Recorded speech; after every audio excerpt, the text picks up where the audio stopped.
Meus amigos, muito boa noite a todos vocês, saudações rubro-negras a todos. Muito obrigado a você aí, companheiro rubro-negro e anti-rubro-negro, que vai participar comigo desse debate. Muito obrigado a você aí, companheiro rubro-negro e anti-rubro-negro, que caso goste da minha explanação, caso entenda que essa transmissão desse tema, para que vocês reflitam, seja, eu diria, importante, vão deixar o like, vão se inscrever no canal e, acima de tudo, eu quero pedir a vocês aqui que deixem o comentário no vídeo, porque esse comentário para mim é muito importante para saber o que vocês estão pensando também, e principalmente para vocês, companheiros rubro-negros, para que eu não fique preocupado sozinho, ou seja, para que eu transmita essa preocupação para vocês também, que, aliás, eu queria dizer, é sempre uma preocupação aqui desse canal. Ou seja, transmitir a informação, transmitir a proposta de reflexão, para que você aí desperte, para que você aí, companheiro, quando esteja no Maracanã, por exemplo, não referende resultados ruins, como aconteceu ali contra o Cuiabá, quando nós empatamos, quando nós perdemos também para o Fortaleza, ou seja, para que nós entendamos exatamente para onde é que nós estamos caminhando.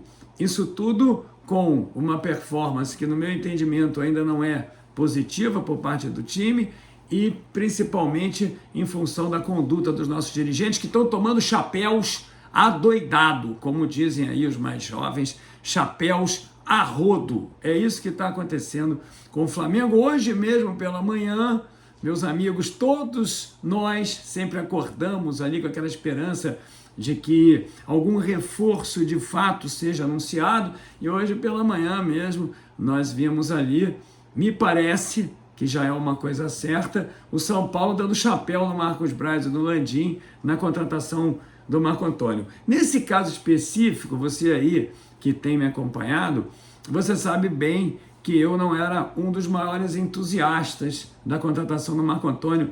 Eu acho que não era nem preciso que o Marco Antônio viesse aqui para o Flamengo. Mas tem alguns rubro-negros, alguns analistas de futebol que entendem que seria positivo, então eu vou respeitar. E partindo desse pressuposto, o São Paulo acaba dando um chapéu no Flamengo. Aí eu fico pensando assim, caramba, como é que pode ser possível que o Flamengo tão bem estruturado, o Flamengo renomado, inclusive por arrecadar tanto faturamento, o Flamengo sem nenhum problema nas suas contas e cada vez mais saudável e também com as perspectivas de vitória e de que se torne uma vitrine para todos os jogadores. Como é que pode, com toda a grandeza do São Paulo, eu não quero aqui de maneira alguma depreciar o clube, mas como é que pode um jogador preferir o Flamengo na situação que se encontra, na medida em que os jogadores estão sempre pensando no seu lado profissional, e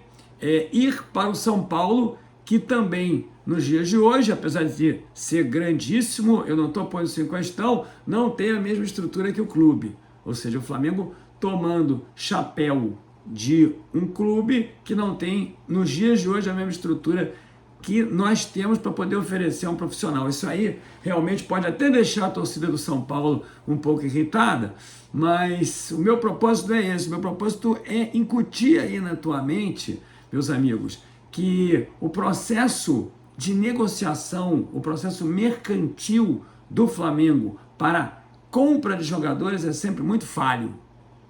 É falho e nós perdemos jogadores para todos os clubes. Agora, quando se trata de vender, meu amigo, aí o processo caminha seriamente.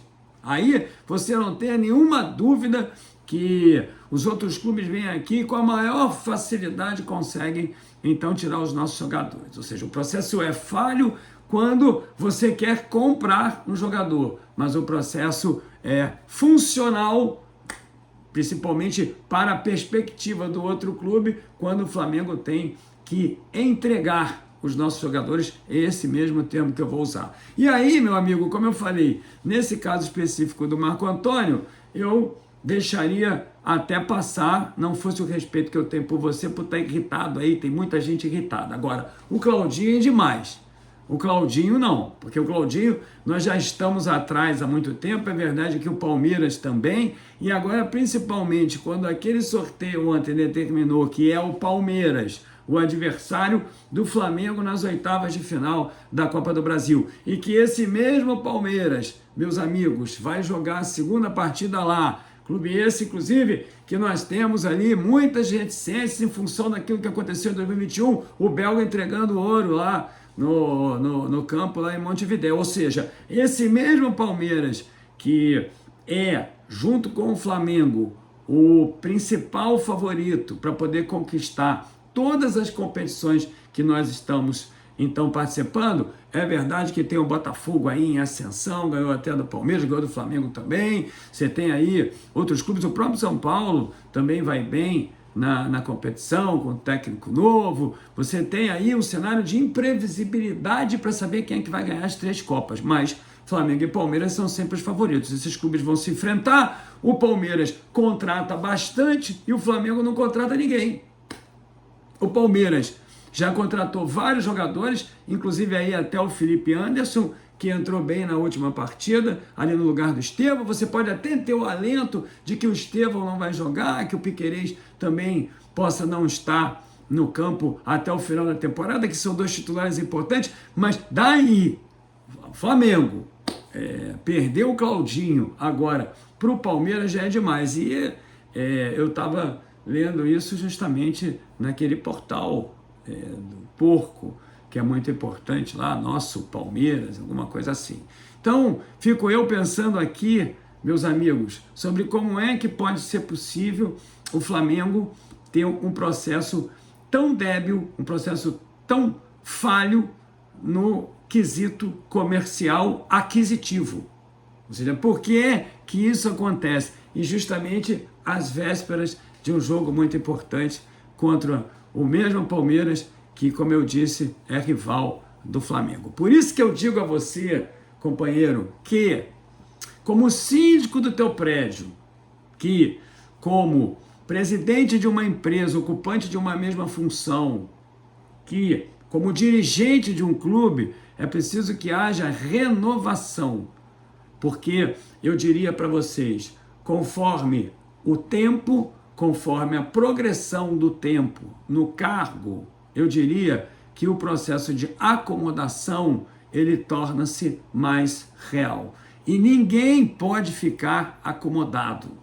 Não tem, eu diria para você, aquele que possa suavizar as suas ações em função de alguns sucessos anteriores. Então, acho que está mais do que na hora de nós começarmos a pensar numa outra estrutura para a nossa vice-presidência de futebol. Porque essa história aí de não contratarmos ninguém outra vez, essa história aí, por mais dificuldades que nós saibamos que existem, essa história aí de nós ingressarmos no segundo semestre sem contratações de relevo é algo que definitivamente nos enfraquece, nos subtrai vantagem competitiva. É o seguinte, hoje, sexta-feira, não tem live, mas amanhã vai ter o react do jogo contra o Criciúma, depois tem jogo do Palmeiras contra o Cruzeiro, tem o jogo do Botafogo Internacional, nós vamos fazer várias reações,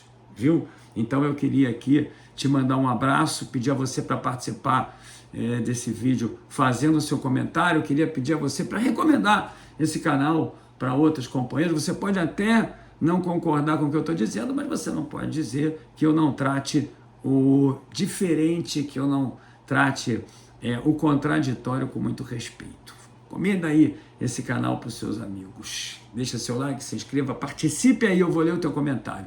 Até amanhã, a live amanhã vai começar mais ou menos umas 2 horas da tarde. Tá bom? Grande abraço aí para vocês, meus amigos. Boa noite de sexta-feira. Saudações rubro-negras para você.